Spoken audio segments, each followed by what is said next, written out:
I am now about to launch Gideon, America's first ever AI threat detection platform built specifically for law enforcement. It scrapes the internet 24/7 using an Israeli-grade ontology to pull specific threat language and then routes it to local law enforcement.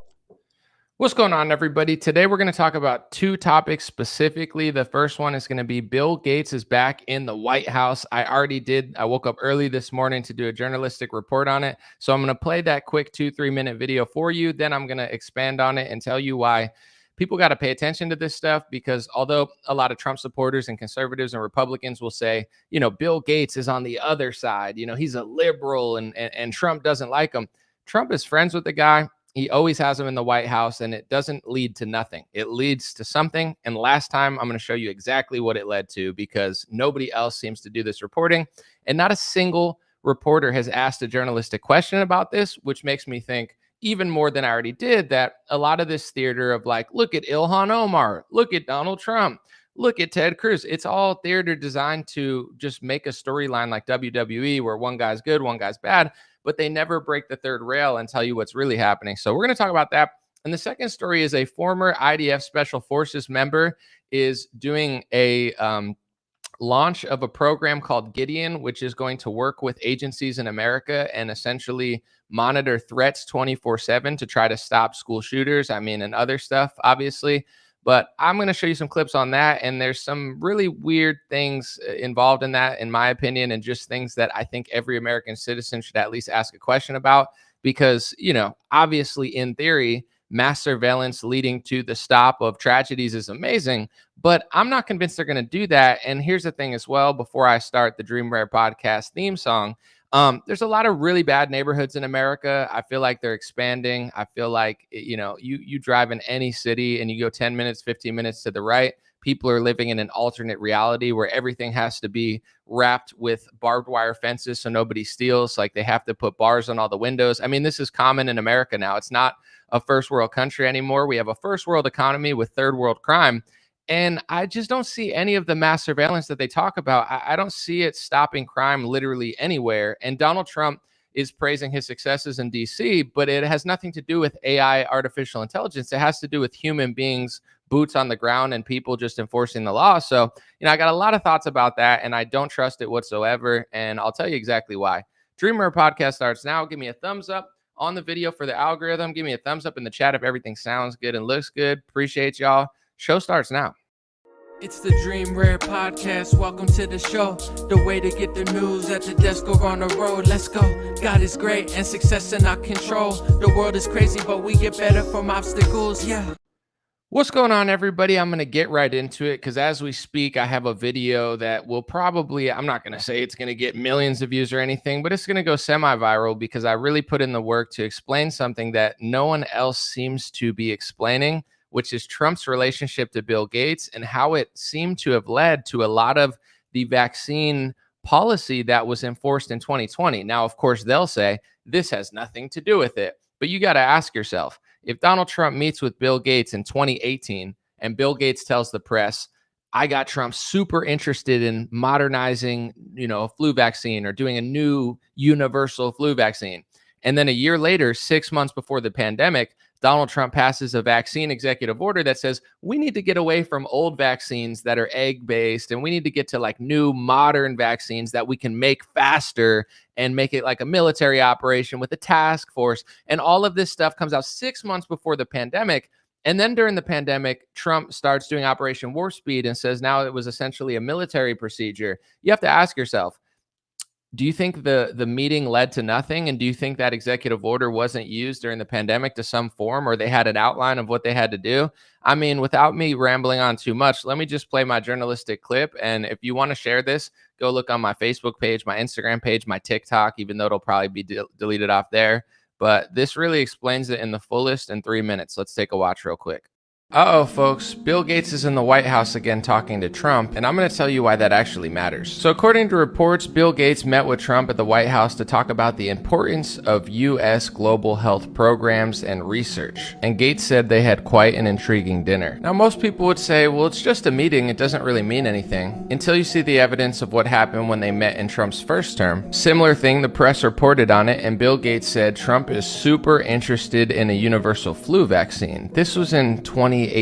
He also said that Trump offered him a White House position, which he declined, and I've never seen a single journalist ask the question to Trump, did you try to hire Bill Gates to the White House? Because if a journalist and a reporter actually asked that question, it would break the fake left-right paradigm, which they designed to keep you running in circles like animals. But anyway, did this meeting go nowhere? Well, it doesn't really seem like it, because 6 months before the lockdown in 2019 September, Donald Trump passed an executive order modernizing influenza vaccines in the United States to promote national security and public health. If you read the executive order, it establishes a national influenza vaccine task force. Remember the name task force during the lockdown? It said that the order direct actions to reduce the United States' reliance on egg-based influenza vaccine production, to expand domestic capacity of alternative methods that allow more agile and rapid responses to emerging viruses. And it brought together the Department of Defense, the Department of Justice, the Department of Agriculture, the Department of Veteran Affairs, the Department of Homeland Security, the U.S. Food and Drug Administration, the CDC, the NIH, and gave them powers to expand it even further. So when Trump recently said that Operation Warp Speed was a huge success and it was basically a military operation, isn't it interesting that similar language was in a 2019 executive order that just so happened to match what Bill Gates said they talked about in a 2018 meeting? But unfortunately, on the right, we don't have a lot of journalists and news analysts. We have a lot of professional butt sniffers, coattail riders, and desperate man babies who would probably lick dirt off Donald Trump's shoes in order to get an invite to a Mar-a-Lago Christmas meeting. So while Trump is meeting with Bill Gates, he's posting stuff like this on his Instagram. Trump was right about everything, in order to brainwash his base into complete submission. It's hard to talk about this stuff because people on the left who hate Trump, they haven't made sense in 10 years and they don't seem to do any actual good reporting. They just cry and make weird talking points. And then on the right, it seems like there's millions of people who think that he's actually fixing and saving the country, when in reality, although he is doing some good stuff, he's constantly showing his true colors as a false opposition Judas goat who nobody on his side ever challenges with any sort of meaningful reporting. Now, a lot of people will point to the connections that Bill Gates and Donald Trump have to Jeffrey Epstein, but I'm sure that's besides the point. Let me know what you think in the comment section. God bless you. Have a good day, and share this video. Try to wake somebody up.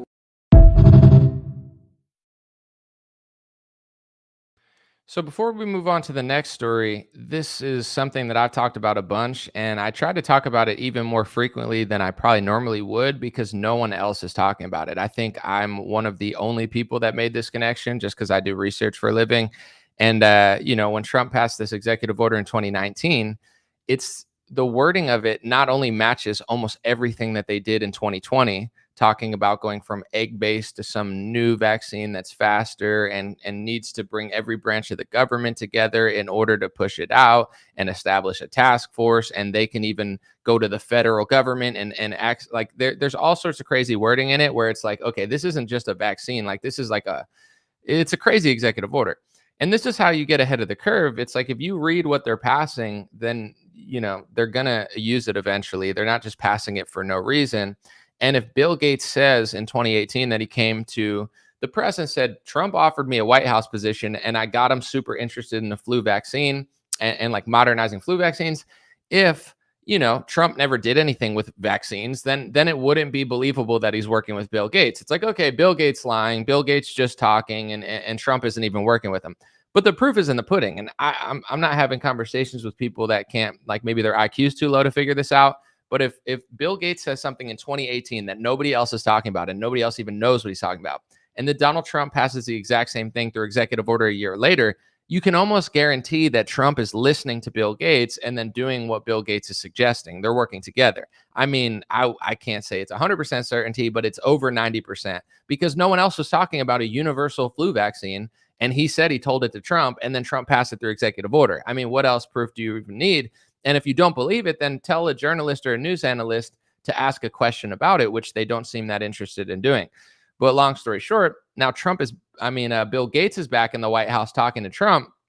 And when, Trump supporters and Republicans will see this, they'll say, oh, get Bill Gates out of the White House. Everybody's in the comment section on my Instagram. They're saying, oh, Bill Gates deserves to be arrested. For what? For being Jeffrey Epstein's buddy like Donald Trump? For working with Donald Trump? Like, how is the Donald Trump administration, who is guilty, going to do something to Bill Gates when they're working together hand in hand? Like, it doesn't make any sense. And this is what I have to say too. And I'm really going to, we're going to really cover this in long detail in a different way at a different time. But people that like Donald Trump try to act like he wasn't responsible for anything during the lockdown or the pandemic. Like he's this innocent baby that doesn't speak English and doesn't know anything and just got tricked by his advisors and he's learned his lesson. There's no proof of that. That's a total cope. It's a total lie. It's a bunch of man babies who would lick dirt off Donald Trump's shoes so they could go hang out at a party rather than do their job as an American citizen. They're literally pathetic men. They're just trying to figure out why it's not his fault. They're like, oh, he learned his lesson. He literally hasn't. He's still proud of Operation Warp Speed. He still says it saved 100 million lives. He's probably the reason that Kennedy can't go even harder on the vaccines like Joseph Ladapo in Florida, because Trump is proud of his little babies. He considers the vaccines like his little babies. He's the father of the vaccine. Trump loves the vaccines. He loves Operation Warp Speed. He's proud of his military procedure.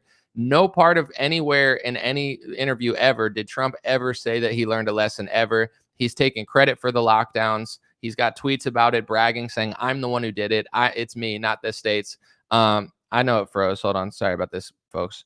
Every time I lift my hands, I got to figure that out. But anyway, he's proud of it. He doesn't care. He's proud of his little, vaccine scam.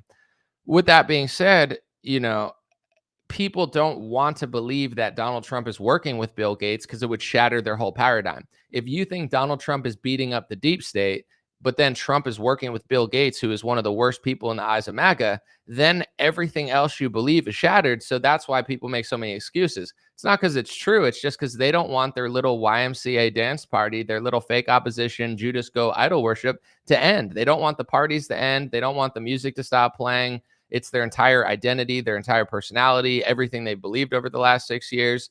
And you look at a liberal and be like, how could you be so foolish and stubborn and naive and wrong?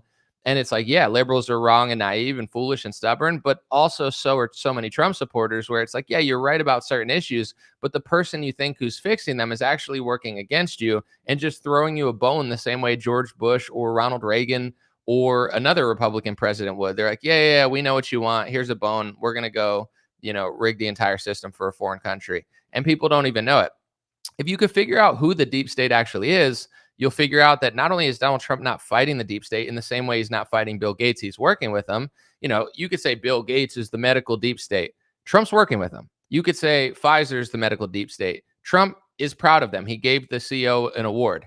Fauci's the medical deep state. Trump gave Fauci an award on his way out of office. Trump, everything that MAGA believes, Trump doesn't believe. He just somehow has mind controlled them into thinking he's their leader because he's so good. It's like he treats them like dummies, and he's like, "You're getting very sleepy. I'm your guy. I'm your friend again," and they think he is. With that being said, it's the same thing with the deep state. Like who's controlling America? If you haven't figured out yet, I don't know how. If you're paying attention, but if you could figure out who's controlling America, you'll notice that pretty much everybody that Trump hires is on that board. It's almost like a prerequisite. Trump needs to make sure that they're deep state before he even hires them. People like Marco Rubio, he's always been deep state. Trump hired him. Pam Bondi replacing Matt Gaetz because Matt Gaetz was challenging the actual deep state, so he got replaced.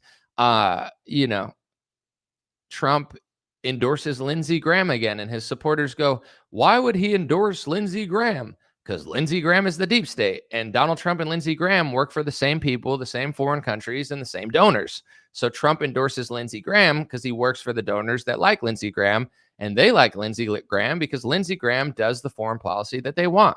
Why is Trump spending money with the Adelson family and others to try to get Thomas Massie out of politics?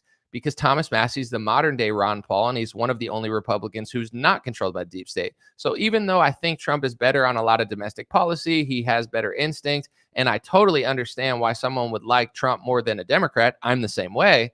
Even though I'm saying all this, I'm a strategic person. I understand the pros and the cons. But there is no voting our way out of this. He's not going to fix everything. He's probably not even going to try on a lot of categories until people wake up to this reality. He's not fighting Bill Gates. He's friends with Bill Gates, just like they were both friends with Jeffrey Epstein. He's not fighting the deep state. He only hires the deep state and fires anybody that won't work for the deep state, like Matt Gaetz or Thomas Massey.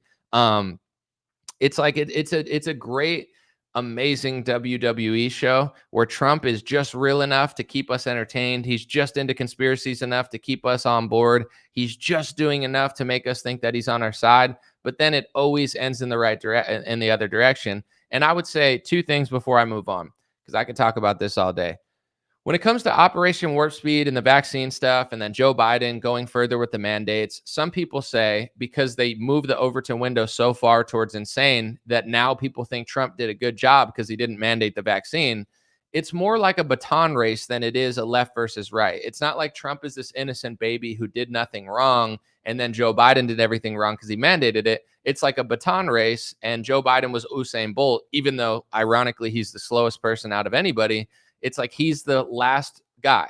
So it's like Trump gets in, Trump works with Pfizer, Trump works with Bill Gates, Trump is working with Fauci, Trump does these executive orders, Trump merges all the government in order to scam us, Trump signs the CARES Act, Trump gets mad at everybody who talks about it, Trump orchestrates the lockdown, and then he passes the baton to Biden. It's more like a race than it is a opposition. There is no opposition. Another example would be like a WWE show. You watch a WWE, for those who've never watched pro wrestling, it doesn't end quickly. It's not like good guy punches the bad guy, it's over. They drag it out for 40 minutes, and it's like the guy who loses look like he's winning. You know, he pins them down. It goes 1, 2, and then they don't get him. Like it goes back and forth to the point where no matter who wins in WWE, the other guy is always almost going to win to make it like an interesting, oh my gosh, I can't believe he came back. It's the same thing as politics. Yes, they're fighting. Yes, they're suing each other. Yes, in some cases, some people don't actually like each other 100%. But it's like surface level. It's like that can happen because that makes you think that something else is going to happen. But the script is already written. What's going to happen in the fourth quarter and the end of the match, it's already written. So it's like Donald Trump. Yes, they're fighting him. Yes, Alvin Bragg's mad at him and the Letitia James and this and that. But at the end of the day, it's like Trump's in on the script. Trump is working with Bill Gates. Trump is taking meetings with Bill Gates. He's listening to Bill Gates. He offered Bill Gates a White House position. Trump signed an executive order 6 months before this pandemic, and he's proud of it. Do you know why he's proud of it? Because he worked really hard on it. The vaccines that you all don't like, Trump loves. And you guys say, well, it wasn't Trump. He didn't really do it. He got tricked. And he sits on television and he tells you, I didn't get tricked. I'm in on it, stupid. He doesn't care. Like, you think he's your guy. He doesn't care about you. He doesn't care. But I want to believe that Trump got tricked and now he's learned his lesson. He's on television. He's like, not only have I not learned my lesson, but I'm damn proud of my military procedure. What does he mean by military procedure and operation? Read the 2019 executive order that came 6 months before the pandemic. And if he signed an executive order that matched what Bill Gates told him in a meeting a year prior, or at least was in the same ballpark of what he was talking about, modernizing a universal flu vaccine, Trump passes it through executive order 6 months before the pandemic. And then in the executive order, it's talking about how the military and all of these branches of government, like very odd talk for a vaccine that's supposed to come out and just be at, you know, your doctor's office or CVS. He's not sorry. And not only is he not sorry, he's not a part of it. You could even make the argument, although all politicians are corrupt, that Donald Trump is like responsible for it. Like he almost like he would talk about how Obama, and that you have to be really keen and not believe any of these puppets in order to catch this sort of stuff. Because keep in mind, I don't like Obama at all. He's a total puppet. But Trump would go on television. He said, Obama did a bad job with swine flu. I did a better job. And I think to myself, during Obama's swine flu, when they tried to raise a huge stink, Obama didn't lock the country down. They've had swine flu scares 40, 50 years ago where they pushed a vaccine out and then it ended up injuring people and they pulled it off the market. And there's a whole 60-minute interview from like the 80s or 70s about a swine flu scare. So it's the same story on loop. They always try to scare you. Pharmaceuticals capitalize. Oops, we made a mistake. Oops, we didn't know. CDC's in on it. There's literally a whole 60-minute report if you can find it. So it's like he's trying to now brainwash his supporters into thinking, even though I don't like Obama, Obama did a worse job with swine flu.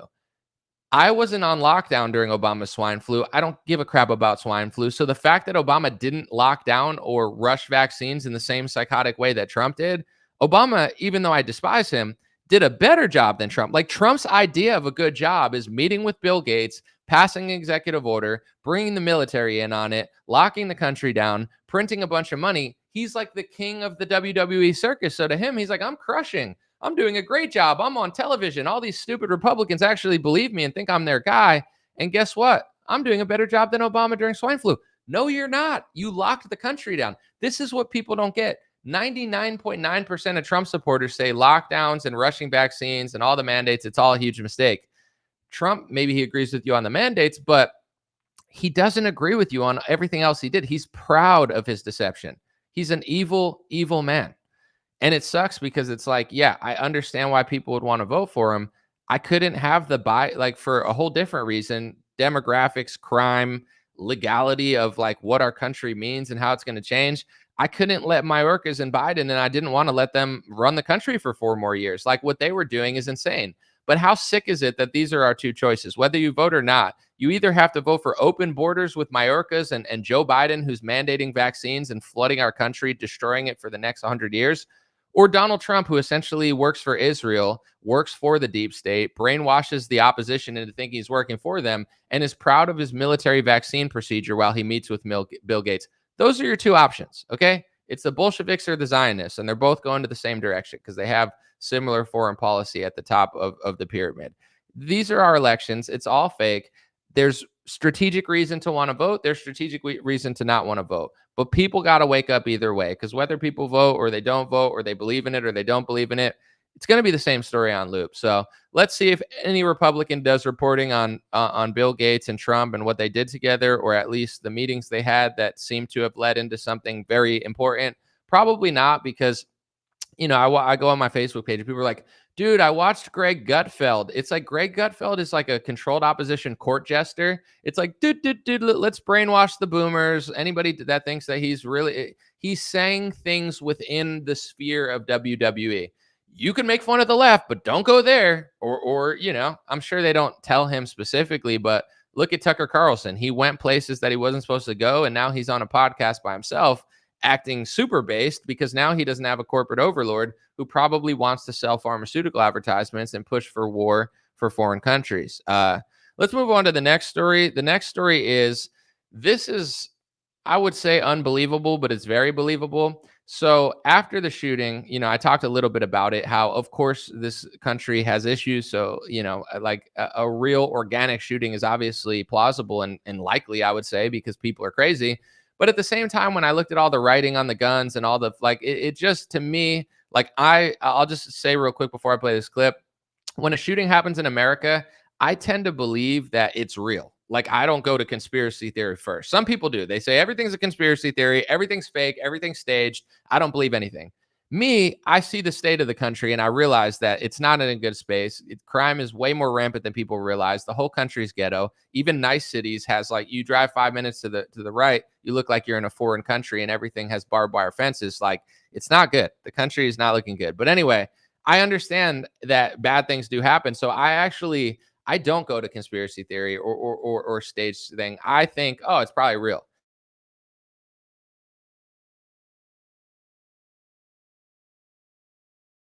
Me, I was like, now I'm going the other way. I'm not saying that it wasn't real, because it was, but I'm just saying, like, I don't trust the people who locked our country down. I don't trust the fact that we're in a 2-front war. And because we're in a war basically aiding Ukraine and Israel, hundreds of thousands of people are dying. So if we're controlled by people that are fighting foreign wars that are doing bloodshed, what makes you think, if they don't care about Palestinians and they don't care about, Ukrainians or Russians, and people are dying in Israel as well, and like everywhere, probably hundreds of thousands or millions of people have died over a war in those 4 countries, right? Regardless of your opinion in foreign policy.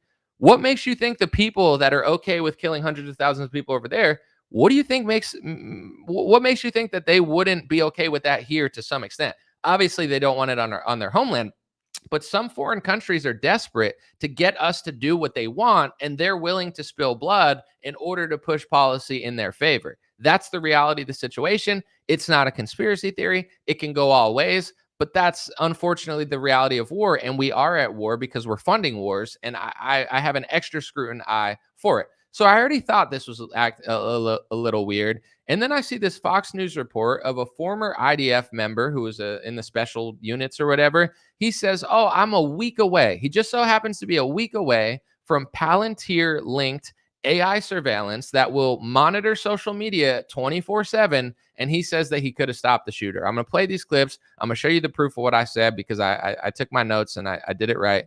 But let's watch it. And then I'm going to tell you what I think and why I don't trust this. It's not because I don't want to stop crime. It's just because the people that say they're going to do it, I don't believe them. And I'll tell you why I don't believe them. Trace, as you know, correct, 100%, and she's 100% correct. I am now about to launch Gideon, America's first ever AI threat detection platform built specifically for law enforcement. It scrapes the internet 24/7 using an Israeli-grade ontology to pull specific threat language and then routes it to local law enforcement. So a former IDF member, right? He used to serve in the IDF, and now he doesn't. I guess I don't know. I haven't really looked that much into him, but right, that's how they announce him on Fox News. Former IDF member. He's using Israeli-grade ontology, not technology. Ontology. You could look up what that word means if you're interested. But Israeli-grade ontology to scan social media 24/7 and basically be a detective to get to crimes quicker than police can. Right. Let's listen to the second part. Because the second part is even more interesting. He says dozens of agencies are already on board. Which agencies? Are you talking about police agencies, government agencies, intelligence agencies? Like what are the dozen agencies that are already on board with this technology that comes out in a week? It's not even out, but 12 agencies are already on board with a Palantir-linked former IDF member's technology that would have stopped a shooting that happened a week prior to his thing coming out. It's a 24/7 detective. It never sleeps, and it's going to get us in front of these attacks. Would it have picked up on this, do you think? 100%. I wish my program would already be up. We're not launching until next week. I've got a dozen agencies on board, Trace. I just unloaded a major Northeast agency with over 2,700 sworn. This is America's early warning system. Lieutenant Mark Evans. So our early warning system now will be an Israeli-grade ontology from a former IDF member that's already working with a dozen agencies who had this technology. He's been working on it probably for a while, I would guess, and it's coming out in a week. And I don't say this to be hateful. I say it to be funny because his name is Cohen. What a coincidence! What a coincidence! Coincidence, right? It's not anti-Semitic. It's funny because that's his last name. And I'm not saying he's in on what happened this week. That's not what I'm saying at all. I'm just like an American citizen that already doesn't trust the government, that already knows that we got lied into lockdowns and mandatory vaccinations and both parties are scamming us and they're printing a bunch of money. You want us to just sit here and be like, oh, yeah, that makes total sense that this is all happening. And just proof, because people are saying he's backed by Palantir and I don't, his firm. I want it to be journalistic and not just say things and not prove them. So I found his Twitter and it says, it's called Gideon, the server, the thing he's working on. And it said, they want to expand their elite engineering team ex Palantir. So I guess that's why I said Palantir-linked. I don't know if he's backed by Palantir. Maybe there's reporting that says he is from ground news, but I don't know, I can't verify it. So I'll just use the word linked because he's bragging about having ex-Palantir people to, on his engineering team. So here's the reasons I don't trust that, if you guys are wondering, because of course, regardless of who's making this system, I have a few questions about mass surveillance and artificial intelligence, especially coming from somebody who served in a foreign military. Like regardless of the country, that seems a little bit odd to me. Like you're telling me you just serve in a foreign military for a while and you play a big role in that, and then you just come to America and you have no loyalty or allegiance to that country that you served in their military. I don't believe it. I don't care if it's Qatar. I don't care if it's Israel. I don't care if it's Palestine. I don't care if it's Ukraine. I don't care if it's Russia. I don't care if it's China. I don't care if it's Japan. I don't care if it's Canada. If somebody served in the military for a foreign country, then moves to America and gets to work with the U.S. government or agencies or whoever they're working with on AI surveillance data, I don't believe, regardless of any country, that they just magically don't have loyalty to the other country anymore, especially when the country that they used to serve just so happens to have hate speech rules being passed into America. And one of the hate speech rules that Donald Trump, Ron DeSantis, Kristi Noem, Glenn Youngkin, Chuck Schumer, Kathy Hochul, they're trying to do it. Eric Adams passed it into New York City, the IHRA definition of anti-Semitism. It's an international definition, and they're basically trying to blanket the entire Western world of everybody that's an ally of ours to accept this definition that was created in the 2010s. One of them says, you're not allowed to accuse a Jewish American of having dual loyalty to Israel. That's anti-Semitism. And once DeSantis and Trump were passing them into America, Ben Shapiro just spontaneously happened to almost word for word push the exact same narrative on his Twitter. And he tweeted out, literally, as DeSantis and Trump are pushing these into America, he's like, any person of my ethnicity in America, whether they're ethnic or religious, has loyalty to America, and any dual loyalty supposition is anti-Semitism, said Ben Shapiro. So as that's being passed into American legislation, Ben Shapiro's just spontaneously echoing it because he believes that every person of his ethnicity and religion has loyalty to America. I'm Italian.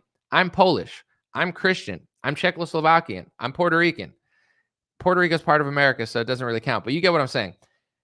I don't believe that every Christian has loyalty to America. I don't believe that every Polish person has loyalty to America. I don't believe that any Czech Republic person, like, why would I be like, oh, everybody of my ethnicity, every Italian has loyalty to America? That's not true. Most probably do, but would I ever be like, yeah, we all do. That just proves that you're sneaky. Like, Ben Shapiro is super, super sneaky. He's like imagine if the U.S. government, let's just say I was Chinese and the U.S. government was passing an international definition of anti-Chinese hate that said you can't say any Chinese people in America have loyalty to China. And I'm Chinese and I'm like, yep, all of us have loyalty to America. You obviously don't, though, Ben Shapiro. You're not fooling anyone besides brainwashed boomers who got brainwashed in their churches and whatever. They're long gone. And I'm not saying all churches brainwash you, but these super churches, look at America. Is America more Christian now? Got all these super churches, all this money, yet America is in one of the worst conditions it's ever been in as far as like our future and our destiny. But in general, it's so obviously weird. So now that's the AI system I want. Now let's just look at the war real quick. I asked Grok, which really doesn't have a bias on Israel. Sometimes it says this, sometimes it says that. I would say people that are critical of Israel would say that Grok has changed, to be more pro-Israel. I don't use AI that much, but I just asked AI. I said, don't tell me like a big explanation. Just give me the numbers, right? I said, Grok, just the numbers. How many journalists and civilians have the IDF killed in the last 3 years? And Grok said 270 journalists and 48,000 civilians. 48,000 civilians, 270 journalists.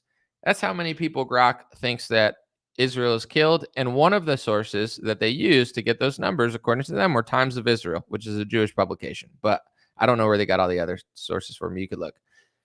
In general, do I want to trust somebody who worked for a military that killed 270 journalists and 40,000 people? I listen to everything. I listen to the crazies on the left, the crazies on the right, the pro-Israel crazies, the anti-Israel crazies. I see everybody, right?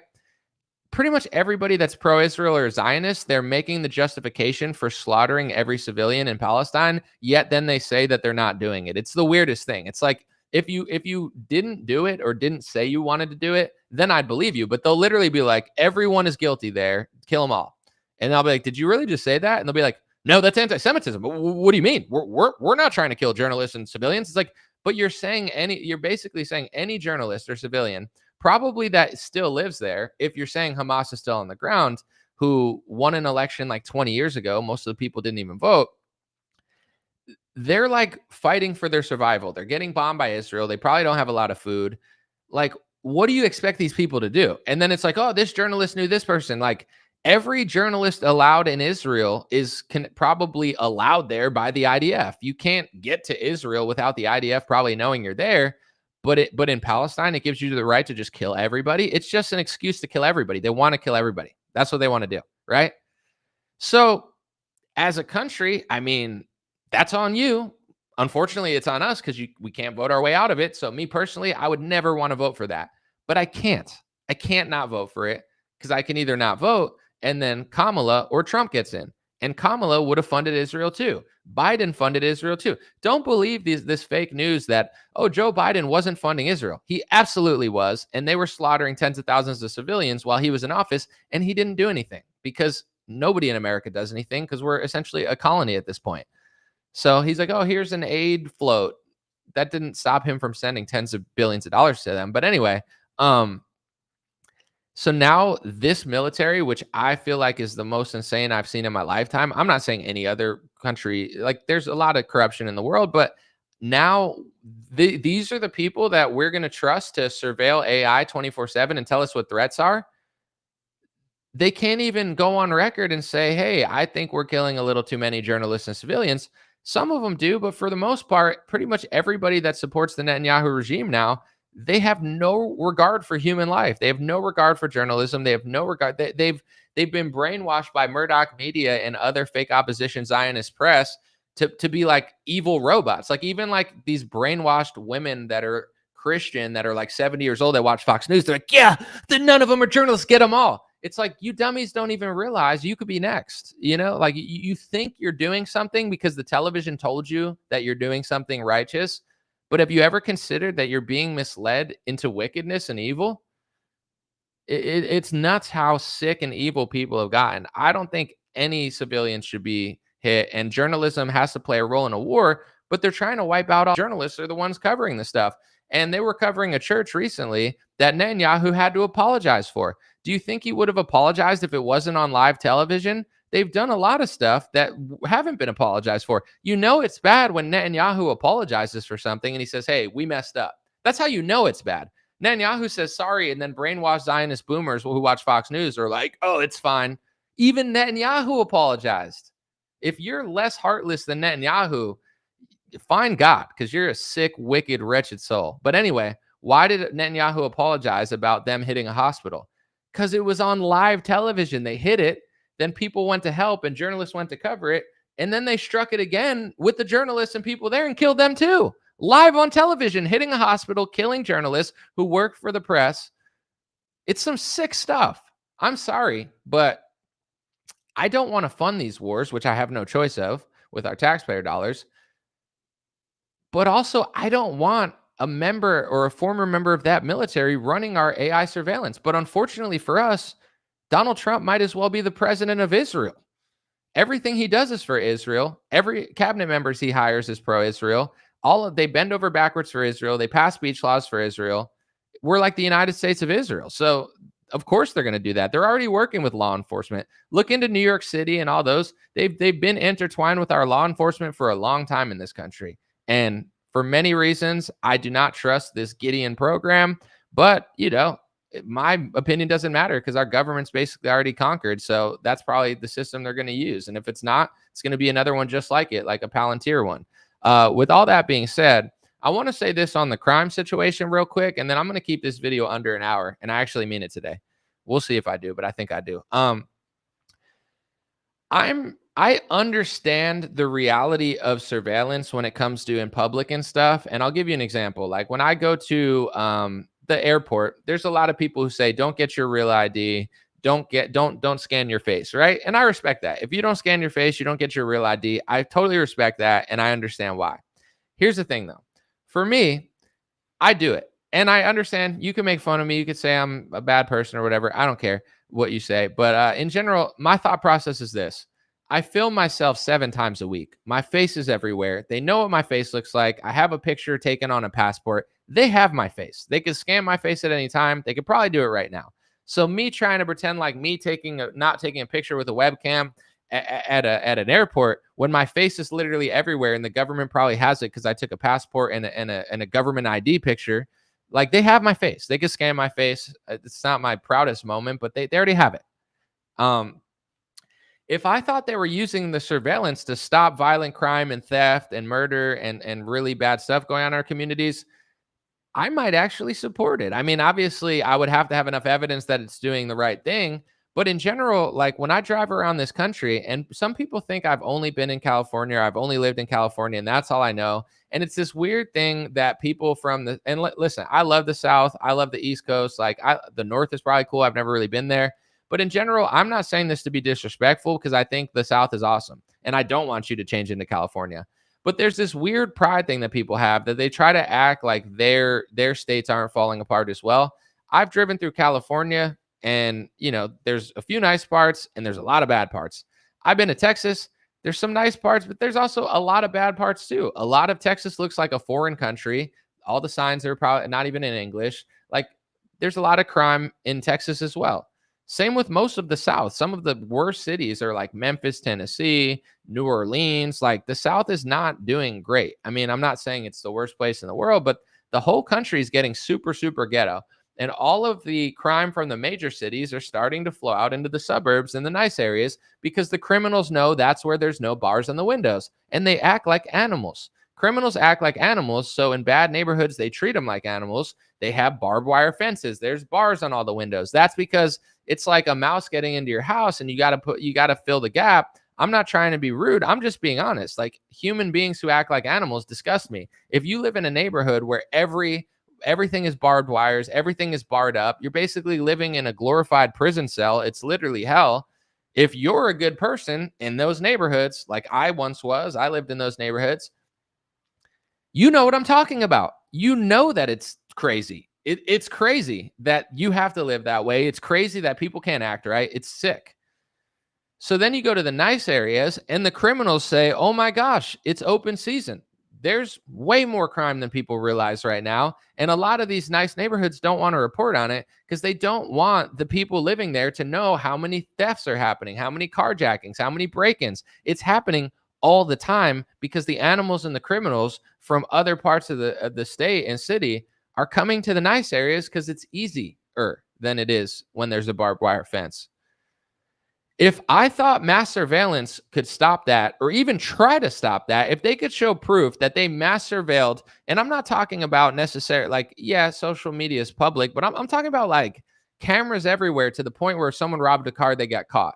Not spying on people in their private life, but the people that are out committing property damage, property theft, violent crime, like everywhere I walk, if I walk into a coffee shop, they're probably recording me. It's like, is it an invasion of privacy?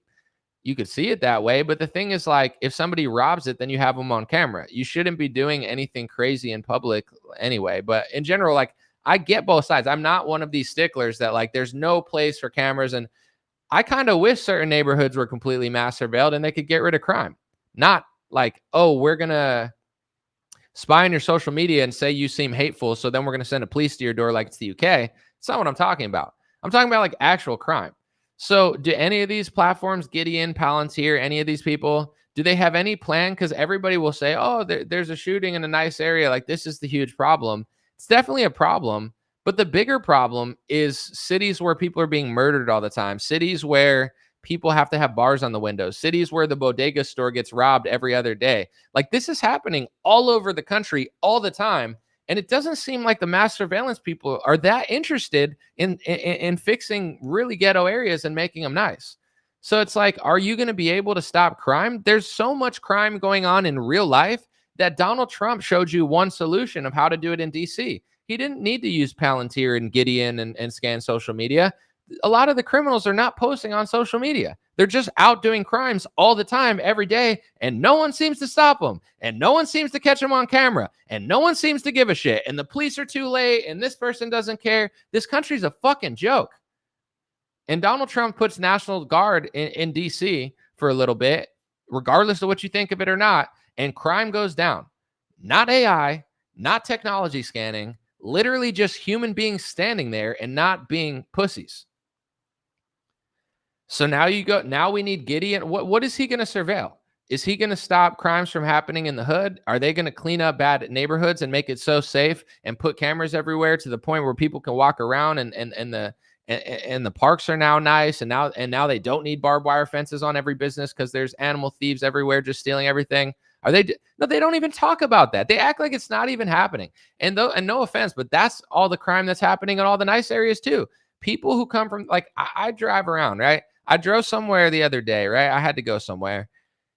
And it's like a different reality in any major city. If you drive into any city, you're in a nice area. It's civilized. It's safe. Girls are walking around. There's no bars on the window. People are having a good time. You drive 10, 15 minutes the other way. You're in a foreign country. Every sign is a different language. Like, people look like they're miserable. Everybody in every car looks like they want to kill you. And it just feels like insane. I understand that, some people would say, oh, it's a money thing. They just need money. I don't believe that. I don't believe necessarily, because as well, I have family and I partially grew up. I mean, my parents were divorced, so I lived in different places, and my mom took care of me and did good. So I'm not going to act like I'm the biggest victim, but I've seen neighborhoods and I've lived in neighborhoods part-time of working families and working class people and people that work middle to lower class jobs. And it wasn't always dangerous. Like, depending what the demographics are, certain people, they're not committing as many violent crimes and thefts. There doesn't need to be bars on all the windows. Like, I've seen a neighborhood of people that aren't making that much money that are not robbing each other constantly, and they're not bad neighbors.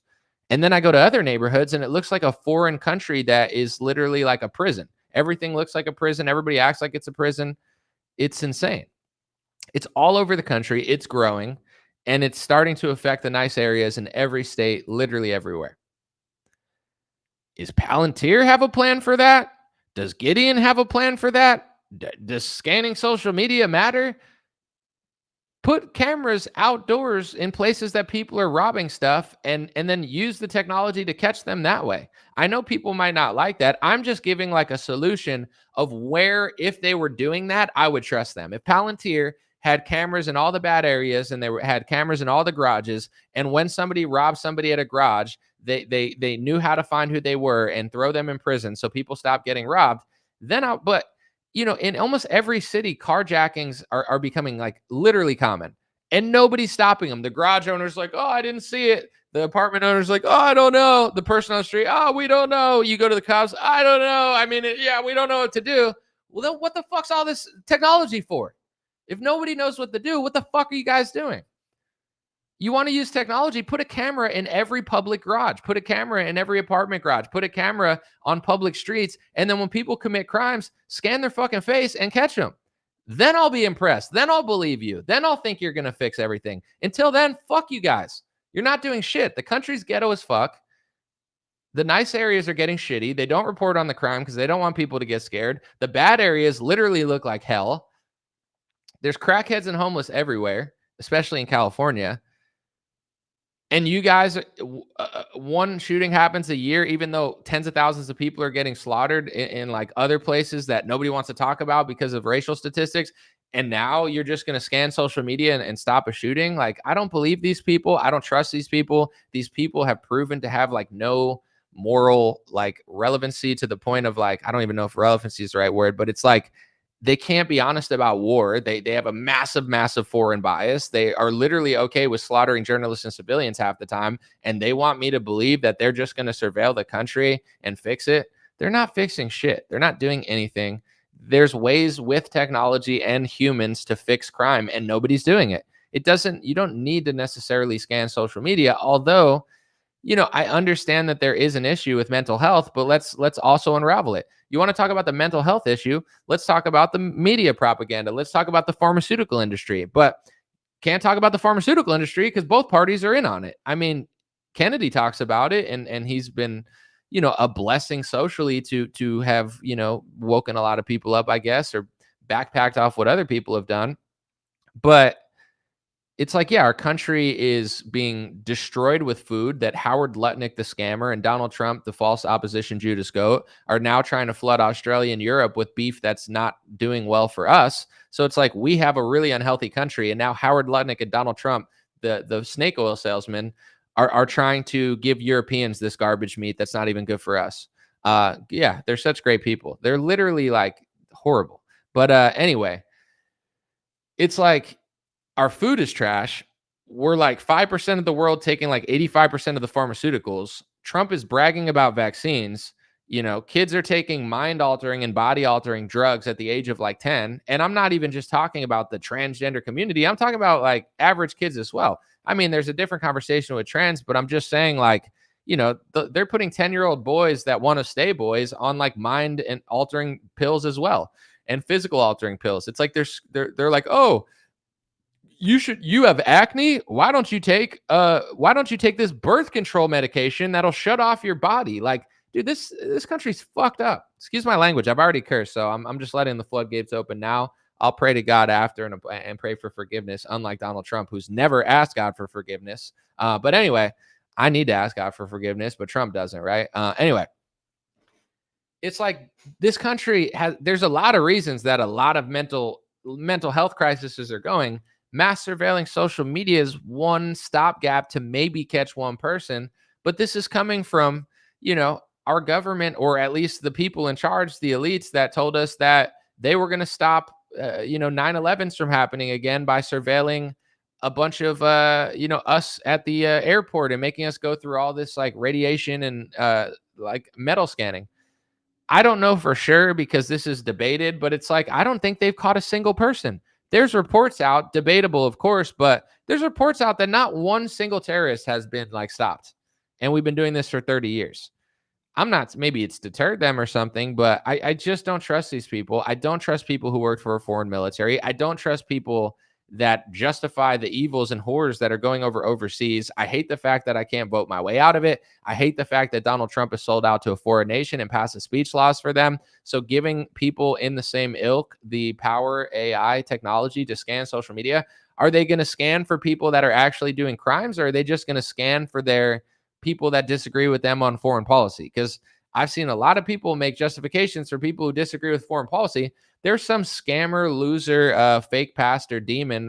What's his name? Pastor Hagee or whatever. He's like one of the Zionist orchestrators in America, brainwashing millions of boomers. But John Hagee said that basically people like he was, I'm not going to put words into his mouth, but he was talking about like the Tucker Carlsons and the Candace Owens, like people that disagree with his foreign policy and question our allegiance to Israel. He essentially said that they are Amalek. That's what he said. He thinks he's a rabbi now, declaring Amalek on all his enemies. But Rabbi Hagee or Pastor Hagee, he said, oh, these people online who say all this stuff, they're Amalek. If you look at the biblical story of Amalek and how it's been used in modern history, declaring someone Amalek essentially gives you a right to genocide them. And, it's like, oh, they're Amalek, wipe them all out.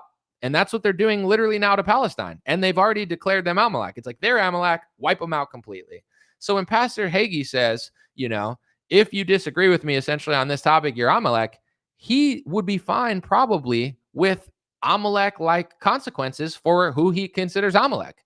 He doesn't understand that a lot of rabbis think that Christians are Amalek. So in the eyes of many rabbis, Pastor John Hagee's Amalek. But, that's neither here nor there. I don't use that terminology because I'm not God, and I'm not, putting a 1,000-year-old curse and a foreign or ancient group of people and pretending like I know who is them now, if it's not even true. But in general, it's like, these are not the types of people that you want running AI social media surveillance, because if they're willing to do to other people what they're doing to Palestinians right now, it's not going to be pretty. And I'm sorry, because I understand that, yeah, Palestine, Israel, it's a different topic, but I listen. I don't just listen to fake pastors or listen to Donald Trump. I listen to what they're saying. So if they're wiping out Palestinians and calling them Amalek, and many rabbis, according to Israeli press, okay, when they interview rabbis, they say a lot of rabbis say that Amalek is Armenians or Christians. I'm a Christian. So if there's rabbis out there that think that I deserve what they're doing to Palestinians, I don't know that I want, I wouldn't really want that in charge of social media surveillance, because I already know that we disagree on what hate speech is.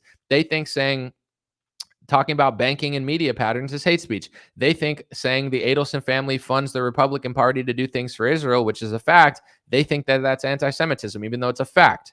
To them, hate speech is the truth. They hate the truth. They think saying that someone has dual loyalty is anti-Semitism.